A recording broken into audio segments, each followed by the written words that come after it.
Hare Krishna. Detachment is not hard-heartedness, it is level-headedness. Sometimes people fear that if we become detached, then we'll become hard-hearted, that we will not be able to have any meaningful relationships, we'll become insensitive, we will not experience any emotions at all in our life, and our life will be stripped of all emotional fulfillment. Now, this fear comes from a misunderstanding of what detachment is. Detachment is not hard-heartedness; it is clear-headedness. So, hard-heartedness, as was earlier mentioned, is about being insensitive, whereas clear-headedness is about being not subject to emotional self-injury, not putting ourselves in the path of emotional self-damage, self-injury, as it is said. So all of us, we can at different times, different situations, different circumstances, find ourselves in a position where by continuing in that position, we will hurt ourselves. So it may be a relationship, it may be a disposition, it may be a situation.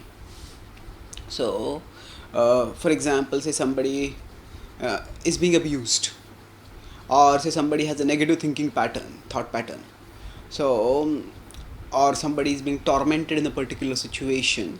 Then, to protect oneself, to prevent oneself from being unnecessarily hurt, one needs to walk away from that situation. And the clear-headedness which enables us to see, is this situation beneficial for me or is it harmful for me? Is it conducive for my growth, or is it regressive for my growth, or even for my very survival?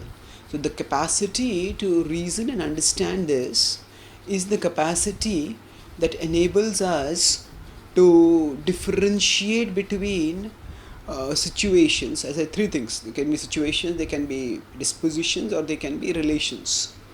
And sometimes we need to be able to step away from those. And such stepping away is often good for us and good for the other person also, even if that other person seems either clingy or vindictive or whatever. The Mahabharat character depicts the attachment of Dhritarashtra to Duryodhana, and it is because he was attached, he did not, despite being warned by many other people, he did not realize that actually he was paving the way for the destruction of not just Duryodhana, but for the destruction of the whole Kuru dynasty. And Dhritarashtra, in this way, actually by his attachment, he was not clear-headed, he was fuzzy-headed, and instead of he ended up being not hard-hearted, he ended up being weak-hearted, and he succumbed to Duryodhana's pressure tactics, emotional manipulations, and thus the result was that Dhritarashtra ended up acting partially instead of impartially, and so his attachment, actually it was not detachment that made him hard-hearted, it was attachment that made him hard-hearted. We see in the first verse of the Bhagavad Gita 1.1, he says that Dharmakshetre Kurukshetre Samavetayu Yutsavah Mamakah Pandavasyaiva Kimakurvata Sanjaya. So he's asking that on the battlefield of Kurukshetra, when the two armies had been assembled, the Kauravas and the mine and the Pandavas, what happened? So now, the very fact that he is referring to the Pandavas as not his, he is saying, okay, Mamakaha Pandavas Chaiva. Now the Pandavas are also actually his. He was in the position of the father because their father had passed away early and they were his nephews. They were also part of his own family.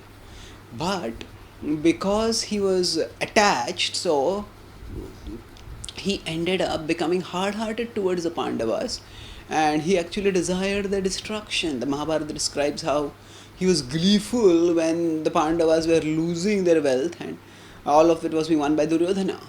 So in this way, actually it is detachment, it is not detachment but attachment that makes us hard-hearted. When we are attached to something, we can feel only for certain things and we can't feel for other things.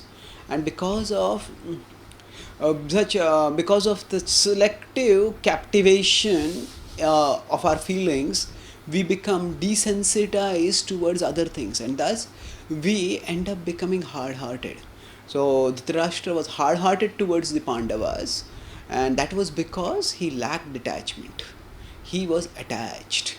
So by becoming detached, we can actually experience emotions in a wholesome way, not in a selective, deceptive, destructive way, but in a wholesome and uplifting way, in ways that are actually good for our spiritual evolution. Thank you. Hare Krishna.